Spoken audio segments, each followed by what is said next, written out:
자, 우리 옆에 성도님들하고 이렇게 한번 인사하겠습니다. 최선을 다하겠습니다. 최선을 다하겠습니다.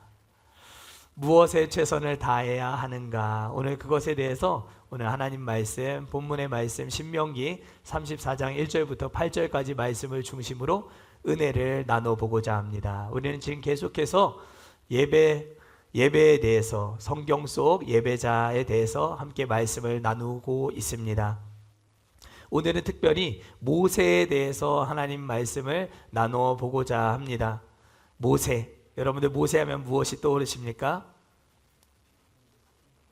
여러 가지가 많이 떠오르시겠지만 오늘 읽은 이 신명기 34장은 이 모세의 최후 마지막 순간의 모습을 담고 있습니다. 그의 마지막 결론이 어떠하였는가? 2015년도에 개봉했던 맥팔랜드 USA라고 하는 영화가 있습니다. 오래전에 개봉한 영화인데요, 한때 실패한 미식 축구 코치였던 짐 화이트라고 하는 선생님이 히스패닉, 그러니까 멕시칸들이죠, 미국 안에 거하고 있는 멕시칸들 청소년들, 그들이 이제 학교를 구성하고 있는 그 학교로 발령을 받아 가게 됩니다. 거기에 보니까 이 히스패닉 청소년들은 굉장히 불우했고 가난했고 제대로 교육을 받지 못하는 그런 어려운 환경에 처한 아이들이었습니다. 그렇다 보니까 이 짐 화이트가 여기로 발령받은 것에 대해서 굉장히 여러 어려운 마음을 가지고 있다가 이 아이들에게 남다른 재능을 하나 발견하게 됩니다. 그것은 바로 20km나 되는 먼 거리를 아이들이 매일 아침 수업에 듣기 위해서 달려오는 그 모습을 보는데 그들의 그 재능과 달리기 속도가 예사롭지 않은 거예요.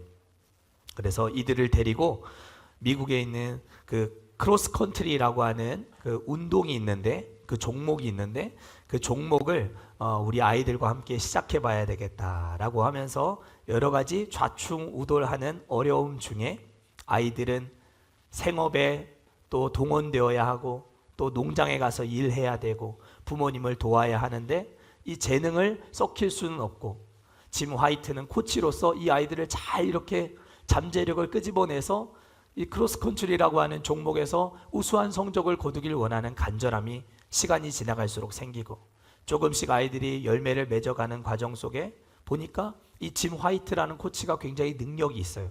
그러니까 주변에 좋은 조건의 스카우트 제의가 계속 들어오는 상황 가운데 이 불우하고 어린 아이들을 그냥 방치하고 떠날 것인가?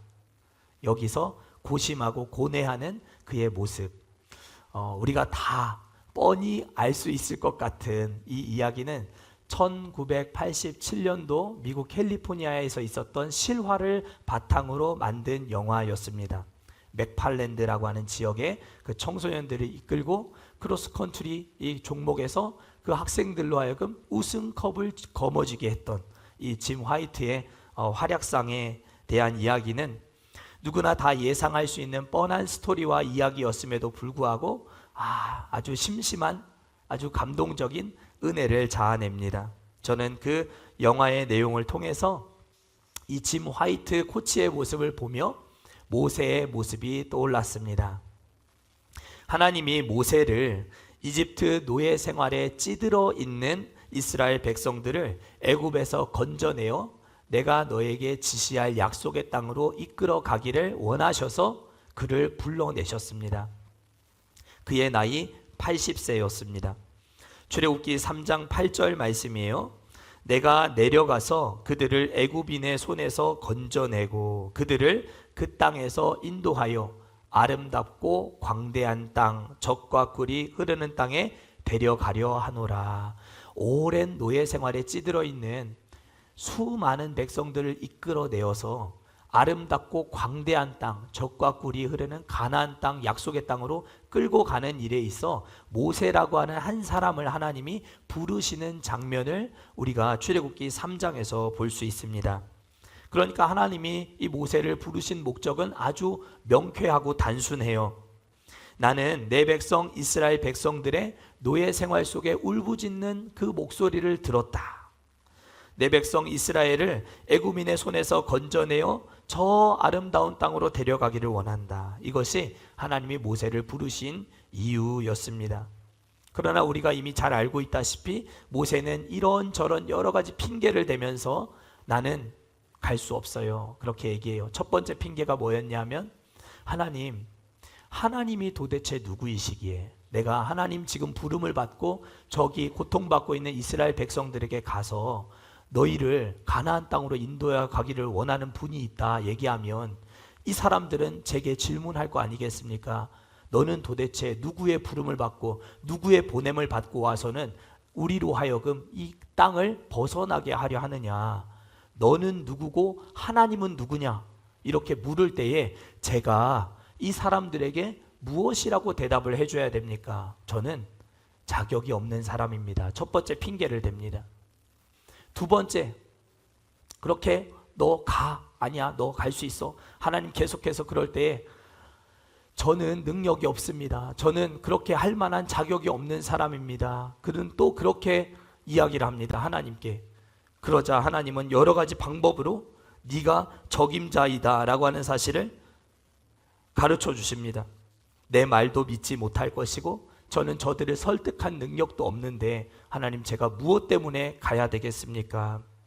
아니야, 넌 할 수 있어. 세 번째 핑계를 댑니다.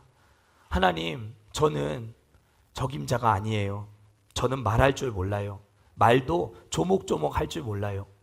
이렇게 앞으로 벌어질 일들에 대해서 모세가 예상하고 다 알고 하나님 앞에 따박따박 잘 이야기를 하고 있는 사람임에도 불구하고 그는 스스로를 말하지 못하는 사람이다, 그렇게 얘기해요. 하나님이 뭐라 하십니까? 너 주변에 너의 입이 될 만한 사람을 내가 붙여줄 거야. 걱정하지 마. 가라. 나는 입이 뻣뻣하고 혀가 둔한 사람입니다. 하나님, 보낼 만한 사람을 좀 제발 보내주세요. 그러나 하나님은 그의 핑계를 요리조리 다 반박하시고 그의 손에 들려있는 지팡이를 뱀이 되게 하시고 뱀이 된 지팡이를 다시 잡아서 지팡이가 되게 하시고 그의 손을 안쪽 오래 집어넣고 문둥병이 걸리게 하시고 또 다시 그 손을 집어넣고 보면 깨끗하게 하시는 방법으로 하나님, 나 여호와가 너와 함께하고 있어. 너 걱정하지 마. 너 가면 할 수 있어. 하나님이 계속해서 모세를 격려하셨습니다.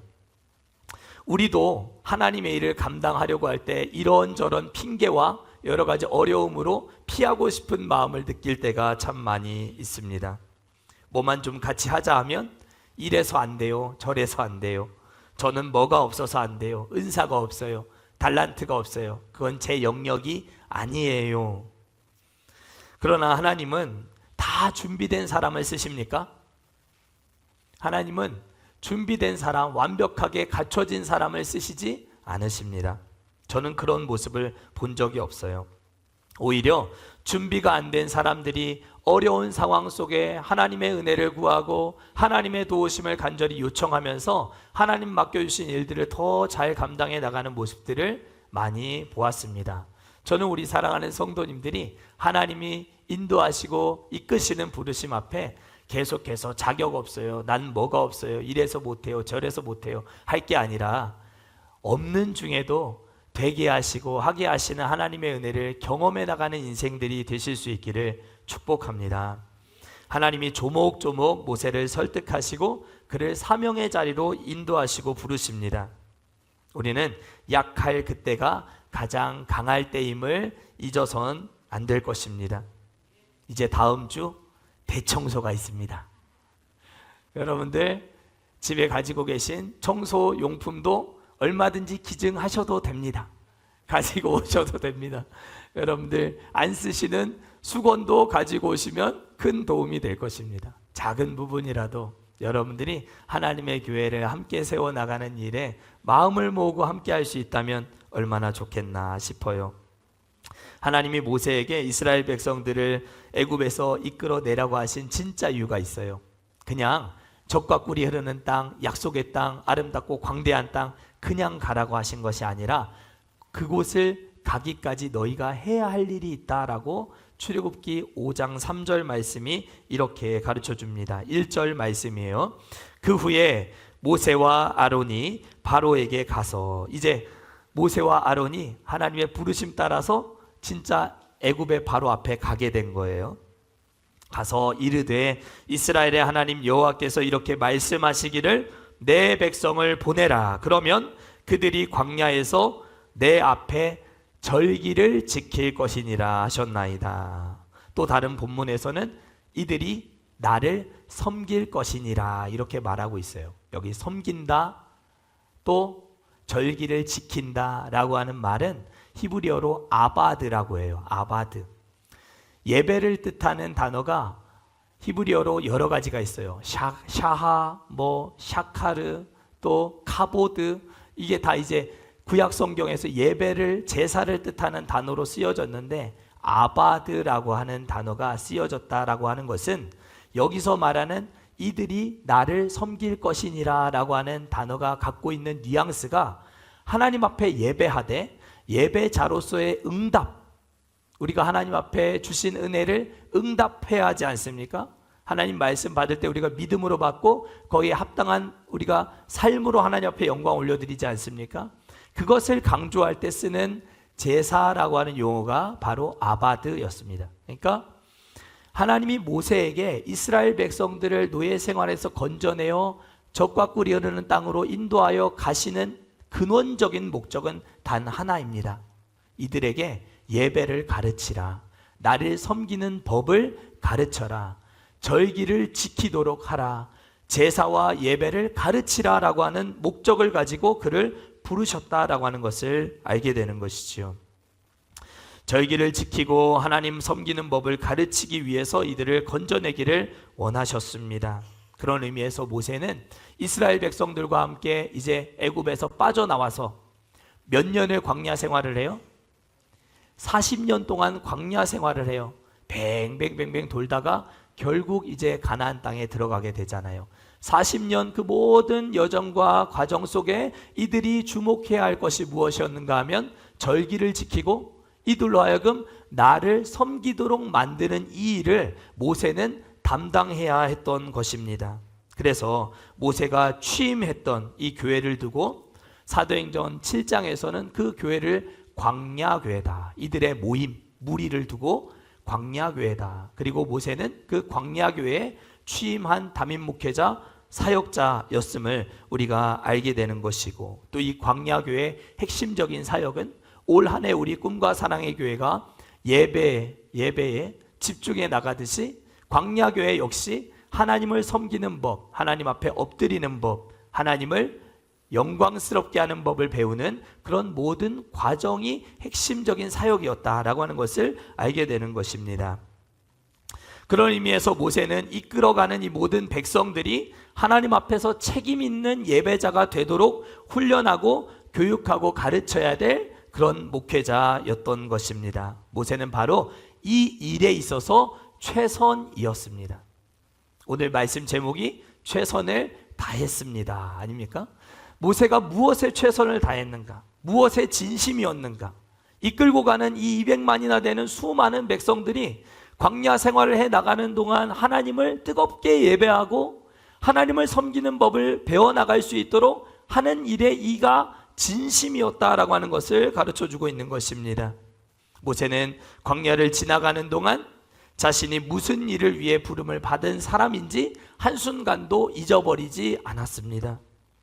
오늘 우리가 읽은 이 신명기 34장은 모세의 최후, 모세의 죽음에 대한 기사를 다루고 있다라고 말씀드리지 않았습니까? 모세는 몇 살에 죽었죠? 오늘 본문에 따르면 120세에 그가 부름을 받았다라고 하는 것을 알 수 있어요. 그리고 아까 말씀드렸지만 그의 나이 80세에 이스라엘 백성들의 출애굽의 지도자로 그가 부름을 받게 됩니다. 그러니까 이후 40년 동안 광야에서 백성들과 함께 지지고 볶고 돌고 하면서 백성들에게 예배를 가르쳤던 사람이 바로 모세였습니다. 하나님의 말씀에 온전히 순종하는 법, 하나님 앞에서 책임 있는 예배자로 세워지는 것, 이것이 모세의 소원이었던 것입니다. 모세의 지난 80년의 세월은 출애굽기 1장과 2장 아주 짧은 장 안에 그의 80년이 다 녹아져 있습니다.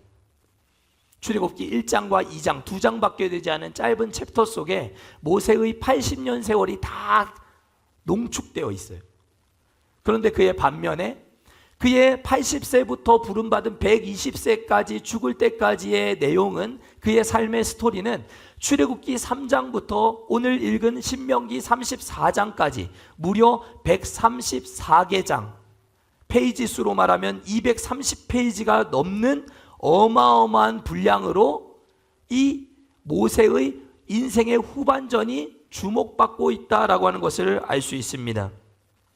이것은 모세의 인생에 하나님께 부름받아 쓰임받았던 40년의 이 시간이 그의 앞선 80년의 세월보다도 훨씬 더 가치롭고 의미 있었고 하나님 앞에서 영광된 삶이었다라고 하는 것을 가르쳐 줍니다. 모세의 나이가 1살부터 120살까지 살았다라고 한다면, 그의 부르심이 80세였다고 한다면, 그걸 비율로 따져보면 오늘 우리의 평균 수명이 한 90세 정도 된다. 이렇게 보았을 때 3등분하면 우리는 60세부터 하나님의 부름을 받아도 충분히 인생의 후반전 의미 있게 쓰임받을 수 있다라고 하는 것을 알게 되는 것이죠. 우리 옆에 성도님들하고 이렇게 한번 인사할까요? 인생은 60부터입니다. 인생은 60부터예요. 여러분들은 뭐 70 혹은 80 되셨다 하더라도 아직 뭐 10살밖에 안 된 거예요. 그러니까 여러분들 인생의 빛나는 후반전이 여러분들의 삶에 주어질 수 있기를 축복하고 응원합니다. 모세는 하나님의 부름을 받고 바로 앞에 선 순간부터 120세 하나님 앞에 서는 그날까지 단 한순간도 40년 동안 자기가 어떤 일을 위해 부름을 받은 사람인지를 단 한순간도 잊어버리지 않았습니다. 민수기 33장에는 이스라엘 백성들이 애굽에서부터 빠져나와서 어디를 거쳐서 약속의 땅으로 가게 되었는지 그 경로가 아주 상세하게 기록이 되어 있습니다. 애굽에서 빠져나오자마자 도착했던 곳은 바로 홍해 앞 비하히롯이라고 하는 곳이었습니다. 그곳은 어떤 곳이었습니까? 바위산으로 둘러싸져 있는 그곳, 앞에는 폭 32km의 홍해가 있고 뒤에는 그 당시 세계 최강대국이라고 할 수 있는 이집트의 전차 부대가 쫓아오고 있는 이런 상황. 앞에는 바다, 주변엔 바위산. 비하히롯은 그저 도간에 든 생지와 같은 그런 장소였습니다. 하나님은 분명히 모세에게 말씀하셨어요. 아름답고 광대한 땅이다. 젖과 꿀이 흐르는 땅이다. 그곳으로 너희를 인도하겠다. 굳이 비하히롯이 아니더라도 하나님이 육지로 얼마든지 바다를 뚫고 가지 않아도 애굽으로 갈 수 있는 길이 있었음에도 불구하고 하나님은 이스라엘 백성들의 걸음을 홍해 앞으로 인도해 가셨어요. 어렵사리 홍해를 건넙니다. 홍해를 건너면 그때부터는 진짜 꽃길이 펼쳐져야 되잖아요.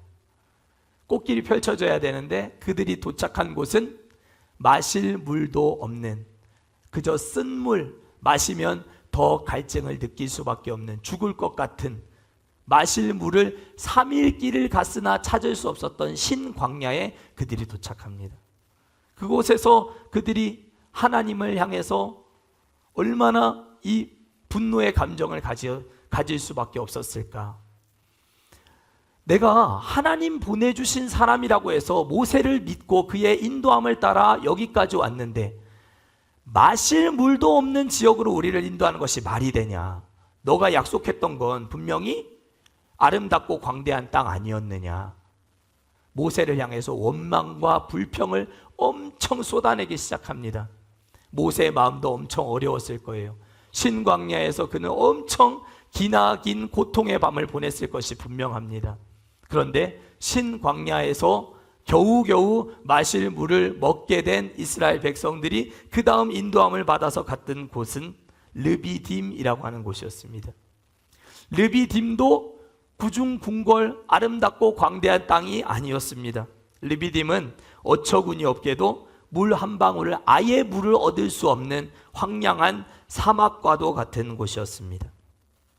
불볕의 광야에서 이스라엘 백성들은 구름 기둥과 불 기둥으로, 낮에는 구름 기둥, 밤에는 불 기둥으로, 또 이 르비딤에 도착하기 전에 하나님은 이스라엘 백성들이 먹을 것이 없다고 불평할 때 만나와 메추라기를 내려주셨거든요. 그런데 이제는 지도자 모세를 향한, 아론을 향한 이 원망과 불평이 선을 넘습니다. 그래서 모세를 부르신 하나님을 향해서 원망하기 시작하는 모습을 보게 돼요. 르비딤에 도착했을 때는 이들의 이 분노를 참아낼 수가 없었어요. 아니, 약속하신 것과 내용이 너무 다르지 않느냐. 모세, 너는 우리에게 약조했던 내용과 너무 다른 곳으로 우리를 인도하고 있는 거 아니냐. 민수기 33장을 보면 그들의 경로가 다 어떤 곳이었는가? 다 원망과 불평을 쏟아내고, 나는 오히려 예전이 훨씬 나았어. 애굽에서 노예 생활할 때가 훨씬 나았어. 거기서는 배추와 마늘과 참외와 오이, 이런 것들을 그래도 마음껏 먹을 수 있는 곳이었어. 차라리 애굽으로 우리를 돌려보내라. 차라리 애굽으로 다시 돌아가겠다. 우리는 노예 생활이 더 나았어.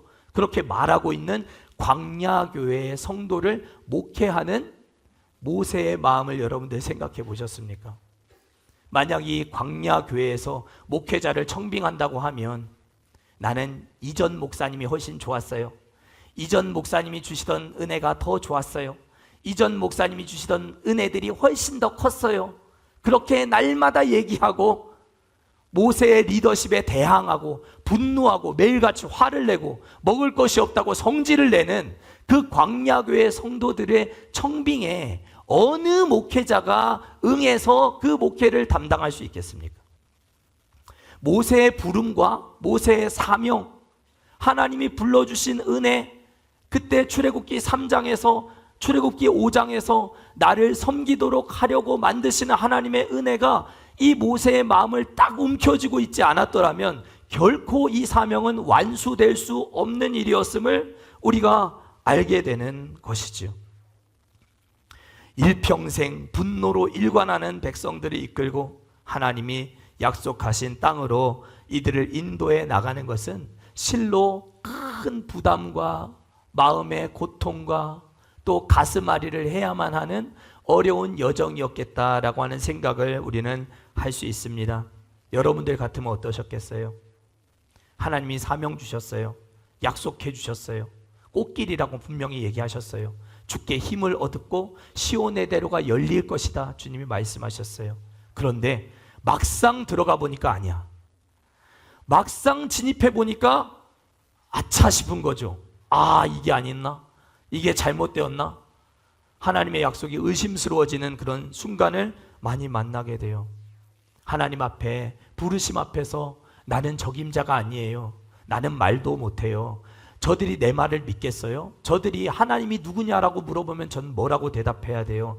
이런저런 핑계들로 요리조리 피해 나가려고 했던 모세가 그날 밤에 르비딤의 밤 위에서, 불뱀에 물려 죽어가는 광야 위에서, 또 여러 가지 백성들의 반항과 고라와 다단과 아비람과 같이 리더십에 반역하고 있는 사람들 앞에서 얼마나 그날 밤에 그 하나님의 부르심 앞에 요리조리 피해가려고 했던 그날을 후회했겠습니까? 그러나 그럼에도 불구하고 모세는 가라, 내가 너와 함께 할 것이다. 내가 너의 입이 되어줄 것이다. 할 말을 가르쳐 줄 것이다 말씀하시고 약속하셨던 하나님을 끝까지 믿고 광야 생활 가운데 목회에 충성스럽게 사명을 감당했더라 하는 것입니다. 그 증거가 오늘 우리가 읽은 이 신명기 34장에 나오고 있는 거예요. 모세의 마지막이 어떠하였는가? 백성들은 그렇게 끝까지 이전의 목사님이, 이전의 지도자가, 이전의 삶이 훨씬 더 좋았다라고 얘기하고 리더십을 반항하고 거역하고 거절하고 있는 사람들을 데리고 하나님 앞에서 순종의 응답을 드리기를 거부했던 이 성도들을 데리고 광야교회를 끝까지 목양하여 결국 가나안 땅 그 코앞까지, 오늘 1절에 보면 모압 평지까지 이르렀다 그렇게 말하고 있어요. 모압 평지는 이제 요단강 하나 건너가기만 하면 바로 젖과 꿀이 흐르는 그 땅인 거예요. 이제 그 앞에까지 왔어요. 이제 건너가기만 하면 가나안 땅 들어갈 수 있는 상황이 된 것이지요. 이 중요한 순간에도 이 모세는 광야교회 성도들이 끝까지 하나님을 예배하는 예배자가 될 수 있도록 최선을 다해 마지막 순간까지 죽음으로도 백성들을 가르치고 있는 모습을 볼 수가 있는 것입니다. 우리 본문 34장 4절 말씀을 우리 함께 읽어보겠습니다. 시작. 여호와께서 그에게 이르시되 이는 내가 아브라함과 이삭과 야곱에게 맹세하여 그의 후손에게 주리라 한 땅이라. 내가 내 눈으로 보게 하였거니와 너는 그리로 건너가지 못하리라 하시매. 아멘. 120살이 된 40년 그 모진 세월을 견뎌온 모세에게 모압 평야, 이제 요단강 건너가면 가나안 땅 들어갈 수 있는 이 순간 앞에서 하나님은 모세를 그 모압 평지의 가장 높은 비스가산 느보산 꼭대기에 그를 세우십니다. 저도 그곳에 가봤던 적이 있습니다. 2008년 여름에 그 느보산 정상에 서서 이스라엘을 바라본 적이 있어요. 그날은 날씨가 그리 좋지 못해서 끝에서 끝까지 보지 못했지만 아마 그날은 아주 청명하고 밝은 날씨를 주셨을 것 같아요. 모세를 그 느보산 정상에 세우시고 이스라엘 국경이라고 할 수 있는 남쪽에는 브엘세바, 저 북쪽에는 단까지 모든 이스라엘 젖과 꿀이 흐르는 땅의 지경을 모세의 눈으로 다 보게 해주셔요. 그리고 이스라엘 백성들은 그 땅으로 이제 다 들여보내게 하실 것인데 충격적인 말씀을 하시는 거죠. 너는 그 땅을 건너가지 못할 것이다. 이미 살펴보았지만 광야교회 목회는 결코 쉬운 일이 아니었어요. 하나님이 가라 하신 그 땅은 지금 목전에 와 있는 상황이에요. 요단강 하나 건너가면 40년을 참고 인내해 왔던 꿈에도 그리는 그 땅으로 이제 들어갈 수 있는 상황이에요. 그런데 하나님은 이스라엘 백성들 다 들어가도 좋은데 너는 안 돼. 너는 여기까지야. 너의 사명은 여기까지였어. 확실하게 선을 그어 말씀하시는 너무나도 매정하고 너무나도 차가운 하나님의 모습을 보게 되는 것입니다. 여러분, 사명의 삶을 붙들고 나가면 하나님이 가라 하시는 데까지 가고 하나님이 멈추라 하는 데까지 여러분들이 가셔야 합니다. 그것이 순종입니다. 모세는 그런 삶을 살았지만 너무나도 아까운, 너무나도 마음 아픈 그의 심정을 우리가 읽을 수가 있는 것이죠. 인생의 후반전을 완전히 하나님께 갈아 넣었습니다. 하나님 앞에서 책임 있게 응답할 수 있는 예배자로 백성들을 세워나가는 목적 하나 가지고 가나안 땅 하나 바라보며 모든 것을 인내하고 참아왔던 40년 세월이었습니다. 제가 만일 그때의 광야교회 담임 목회자였다면 아닙니다. 하나님, 여기 강, 이 색강 같은 강 하나만 건너가면 바로 가나안 땅인데요, 제가 하루만 건너갔다 오겠습니다. 이날만 기다리고 여기까지 참아왔는데요, 백성들의 원성과 원망 다 참아가면서 여기까지 사명 감당해 왔는데요, 잠깐만, 아니 하루만 잠시 건너갔다 오겠습니다. 다녀오겠습니다. 그렇게 말했을 것 같아요. 그러나 모세의 응답이 무엇이었는지를 5절과 7절에서 이렇게 가르쳐 줍니다. 이에 여호와의 종 모세가 여호와의 말씀대로 모압 땅에서 죽어 벳부올 맞은편 모압 땅에 있는 골짜기에 장사되었고 오늘까지 그의 묻힌 곳을 아는 자가 없느니라. 모세가 죽을 때 그의 나이 120세였으나 그의 눈이 흐리지 아니하였고 기력이 쇠하지 아니하였더라. 아멘. 이것이 40년 목회 생활을 감당해 왔던 120살 된 모세의 마지막 모습이었습니다. 하루만 더 갔다 올 수 있는 눈, 그가 가지고 있었습니다. 그의 기력이 쇠하지 않았기 때문에 육체적으로 하나님의 뜻을 거스를 수 있는 충분한 조건을 가진 자였다라고 하는 사실을 성경은 이렇게 굳이 의도적으로 밝혀주고 있어요. 그의 눈이 흐리지 아니하였다, 그의 기력이 쇠하지 아니하였다라는 사실을 밝혀주고 있는 이유는 그가 완력으로, 물리적으로 얼마든지 요단강을 자기 마음대로 건너갈 수 있었던 사람이었다는 사실을 성경이 밝혀주고 있는 거예요. 그럼에도 불구하고 이에 하나님의 종 여호와의 종 모세는 그곳에서 죽기를, 순종하기를 선택했다라고 가르쳐주고 있어요. 사랑하는 성도 여러분, 이 말은 모세가 자살을 택했다라고 하는 말이 아니에요. 순종을 택했다라고 하는 것을 의미하는 것이죠. 그래서 그의 120살에 모압 평지에서 죽었으나 그의 무덤을 아무도 알지 못하게 하나님이 만들어 주셨다라고 하는 사실을 우리에게 가르쳐주고 있는 것입니다. 모세는 이토록 마지막 순간까지 하나님을 섬기는 순종의 사람, 예배의 사람의 마지막이 어떠해야 하는가를 백성들에게 죽음으로써도 교훈하는 사람이었다라고 가르쳐주고 있는 것입니다. 말씀을 맺겠습니다. 히브리서 11장에는 이 모세의 삶이 어떠한 삶이었는가 그를 이렇게 평가하고 있습니다. 믿음으로 모세는 장성하여 바로의 공주의 아들이라 칭함받기를 거절하고 도리어 하나님의 백성과 함께 고난받기를 잠시 죄악의 낙을 누리는 것보다 더 좋아하고 그리스도를 위하여 받는 수모를 애굽의 모든 보화보다 더 큰 재물로 여겼으니 이는 상 주심을 바라봄이라. 아멘. 모세의 눈앞에 늘 있었던 하나님의 모습은 자신의 삶을 이끌어 가시는 상 주시는 하나님이셨습니다. 그 하나님이 계셨기 때문에 그의 삶 가운데 하나님의 백성들과 함께 고난받아야 되는 순간들이 숱하게 많이 있었지만, 하나님의 백성들과 함께 숱하게 어려움을 당해야 되는 고난의 과정이 있었지만, 세상에 애굽의 어떤 그 보화, 부귀영화도 바꿀 수 없는 은혜였음을 그는 이렇게 고백하고 살아왔던 것이었습니다.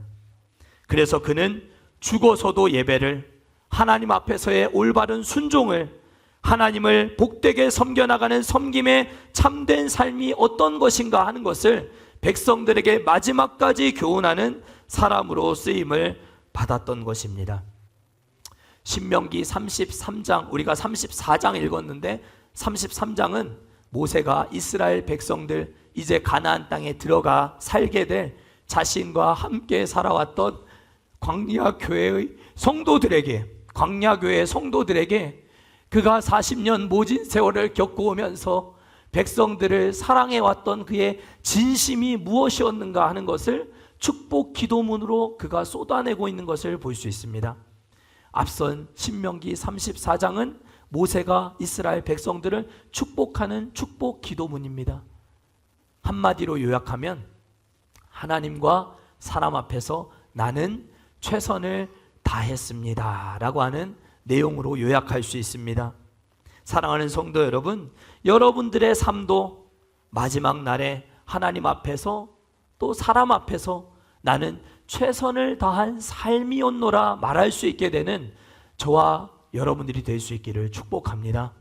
하나님 앞에서 참되고 바른 예배자로, 하나님 앞에 책임 있는 응답으로 하나님 앞에 나아갈 줄 아는 예배자로 하나님 앞에 설 수 있는 저와 우리 모두가 될 수 있기를 축복합니다. 하나님이 사명자의 삶을 복되게 하시고 은혜의 힘으로 여러분들의 삶을 인도하시고 견인해 나가실 줄 믿습니다.